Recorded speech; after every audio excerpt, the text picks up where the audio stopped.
శ్రీలంక పాలకూర, దీంతో పప్పు కూర చేసుకుందాం.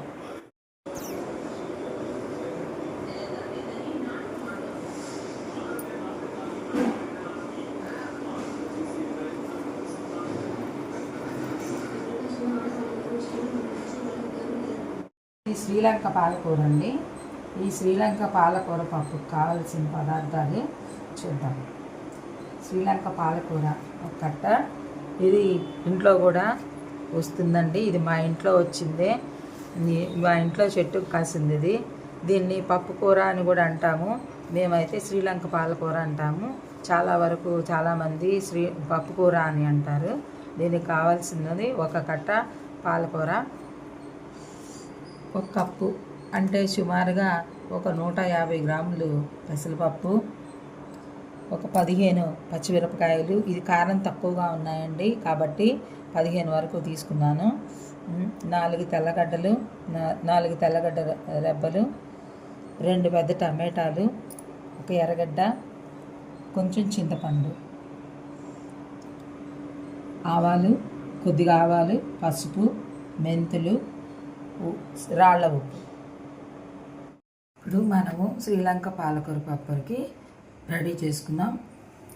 ముందుగా కడిగి నానబెట్టుకున్నటువంటి పెసరపప్పు, కడిగి శుభ్రం చేసుకొని తరిగి పెట్టుకున్నటువంటి పాలకూర, 15 పచ్చిమిరపకాయలు, సన్నగా తరుక్కున్న 15 పచ్చిమిరపకాయలు, సన్నగా తరిగినటువంటి 2 టమాటాలు, తరిగి పెట్టుకున్నటువంటి ఎర్రగడ్డ 1. ఇప్పుడు మనం అన్నీ ఒక బౌల్లోకి ట్రాన్స్ఫర్ చేసుకుందాం.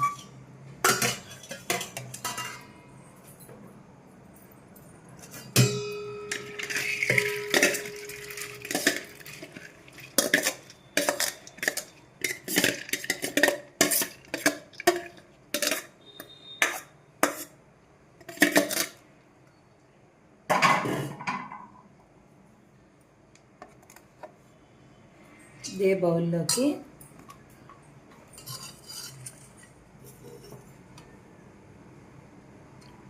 పాలకూర వేసేసుకుందాం.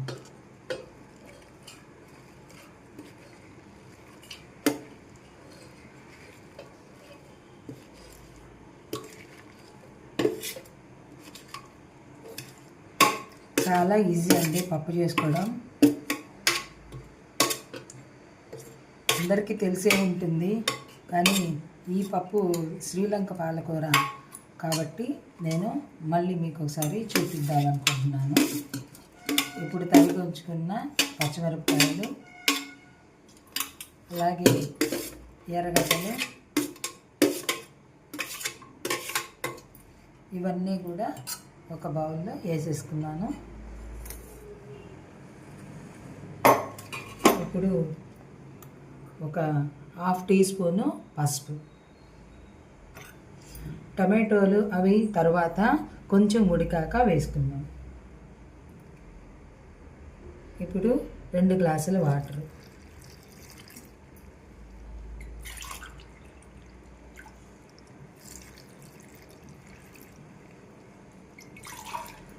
సరిపోకపోతే కొద్దిగా వేసుకోవచ్చు.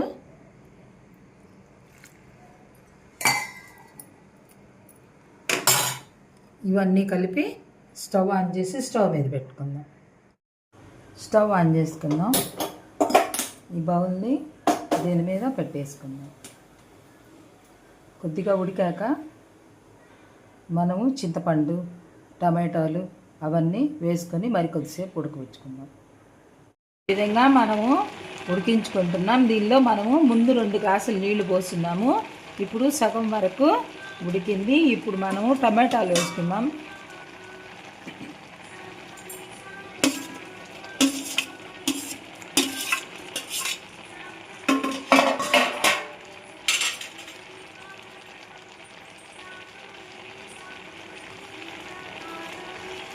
ముందుగా మనం కడిగి సిద్ధం చేసుకున్నటువంటి చింతపండు, ఇప్పుడు ఇంకొక గ్లాస్ వాటర్ వేసుకుందాం.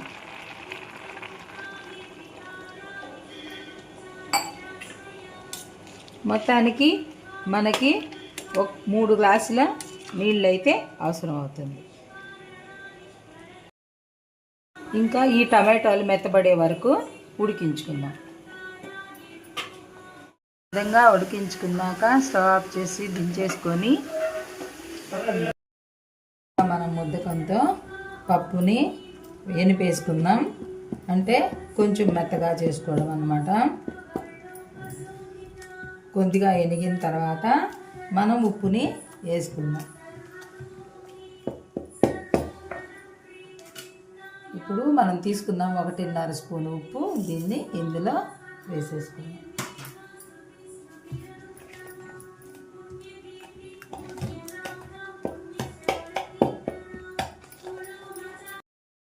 తిరుమాత వేసేసుకుందాం. తిరుమాతకు కావాల్సినవి 2 ఎండుమిరపకాయలు గిల్లుకున్నటువంటి సన్నగా గిల్లుకొని, 2 ఎండుమిరపకాయలు, ఇందాక చూపించినటువంటి తెల్లగడ్డలు కచ్చాపచ్చాగా దంచుకోవడం, కొద్దిగా కరివేపాకు, కొంచెం మెంతులు, కొంచెం ఆవాలు.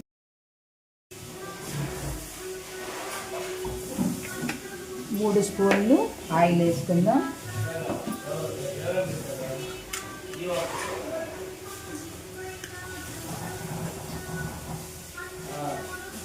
ఆయిల్ కొంచెం వేడెక్కాక ఆవాలు,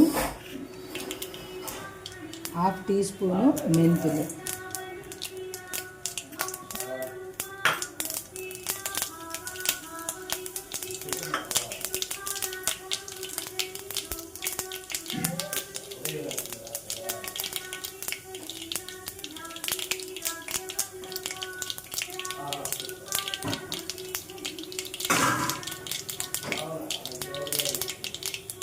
ఈ విధంగా ఆవాలు మెంతులు వేగి బాగా చిప్పడిలాగాక తుంచి పెట్టుకున్నటువంటి 2 ఎండుమిరపకాయలు,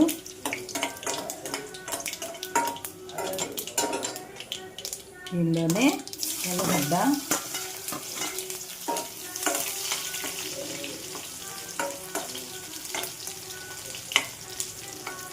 తెల్లగడ్డ, కొంచెం వేగాక కరివేపాకు తీసుకుందాం. ఇప్పుడు వేగిపోయిందండి. ఇప్పుడు కరివేపాకు,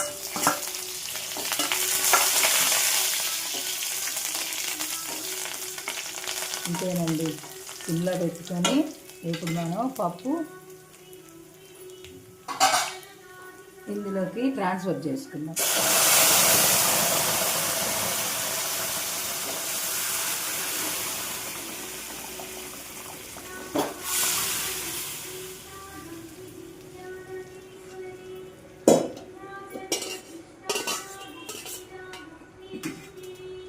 ఈ విధంగా పప్పు అంతా కూడా బౌల్లోకి వేసుకొని 2 నిమిషాలు ఉడికించుకుందాం. ఇంకా ఇందులోకి ఎటువంటి నీళ్లు కానీ ఇంకేమీ కానీ అవసరం ఉండదు. ఈ విధంగా బుడగలు వస్తున్నప్పుడు మనము ఉడికినట్టు వెంటనే మనము దించేసుకుందాం.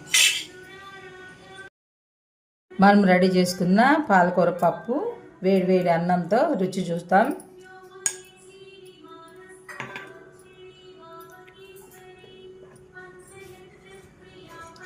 ఇప్పుడు కొంచెం నెయ్యిని వేసుకొని పప్పు మీద దీంతో కానీ తింటే పప్పు అన్నంలోకి కానీ చపాతీలోకి కానీ చాలా బాగుంటుంది. మీరు అందరూ కూడా ఈ పప్పుని ఒకసారి ట్రై చేసి చూసి కామెంట్ చేయండి, లైక్ చేయండి, సబ్స్క్రైబ్ చేయండి, షేర్ చేయండి.